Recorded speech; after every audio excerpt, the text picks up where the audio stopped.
രാജ്യസഭയിൽ കേന്ദ്രമന്ത്രിമാർ ഹാജരാകാത്തതിൽ പ്രതിപക്ഷത്തിന്റെ പ്രതിഷേധം. അന്തരീക്ഷ മലിനീകരണം സംബന്ധിച്ച് പരസ്പരം പഴിചാരാതെ ചർച്ച വേണമെന്ന് ലോക്സഭയിൽ പ്രതിപക്ഷ നേതാവ് രാഹുൽ ഗാന്ധി ആവശ്യപ്പെട്ടു. അങ്കണവാടി ജീവനക്കാരുടെ വേതനം വർദ്ധിപ്പിക്കണമെന്ന് രാജ്യസഭയിൽ ജോൺ ബ്രിട്ടാസ് MP ആവശ്യപ്പെട്ടു. 2001 പാർലമെന്റ് ആക്രമണത്തിൽ ജീവത്യാഗം ചെയ്തവർക്ക് ഇരു സഭകളും ആദരമർപ്പിച്ചു. പാർലമെന്റ് ആക്രമണത്തിൽ വീരമൃത്യു വരിച്ചവർക്ക് ആദരം അർപ്പിച്ചതിന് പിന്നാലെയാണ് രാജ്യസഭയിൽ നാടകീയ പ്രതിഷേധം. ക്യാബിനറ്റ് മന്ത്രിമാർ സഭയിലില്ലാത്തത് ചൂണ്ടിക്കാട്ടി പ്രതിപക്ഷം പ്രതിഷേധിച്ചു. ക്യാബിനറ്റ് മന്ത്രിമാരോട് സഭയിലെത്താൻ നിർദ്ദേശിച്ച രാജ്യസഭാധ്യക്ഷൻ 10 മിനിറ്റ് നടപടികൾ നിർത്തിവെച്ചു. ശിവരാജ് പാട്ടീലിന് അനുശോചനം രേഖപ്പെടുത്തുന്നതിനായി ലോക്സഭയിലായിരുന്നുവെന്ന് പാർലമെന്ററി കാര്യമന്ത്രി കിരൺ റിജിജു വിശദീകരണം നൽകി.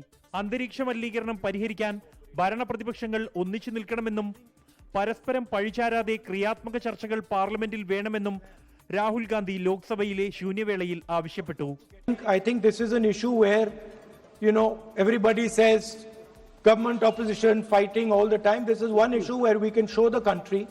വന്ദേ മാതരം SIR ചർച്ചകളിൽ കേന്ദ്ര സർക്കാർ സമ്മർദ്ദത്തിലായെന്ന് രാഹുൽ പ്രതികരിച്ചു.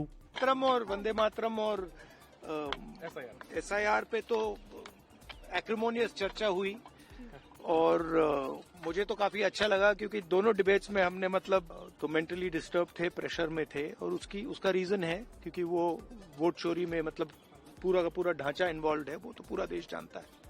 മഹാത്മാഗാന്ധി ശ്രീനാരായണ ഗുരു കൂടിക്കാഴ്ചയുടെ 100ാം വാർഷികത്തിൽ പ്രത്യേക സ്റ്റാമ്പും നാണയവും പുറത്തിറക്കണമെന്ന് KC വേണുഗോപാൽ MP ആവശ്യപ്പെട്ടു. കേന്ദ്ര സർക്കാർ അംഗൻവാടി ജീവനക്കാരുടെ വേതനം വർദ്ധിപ്പിക്കണമെന്ന് ജോൺ ബ്രിട്ടാസ് MP.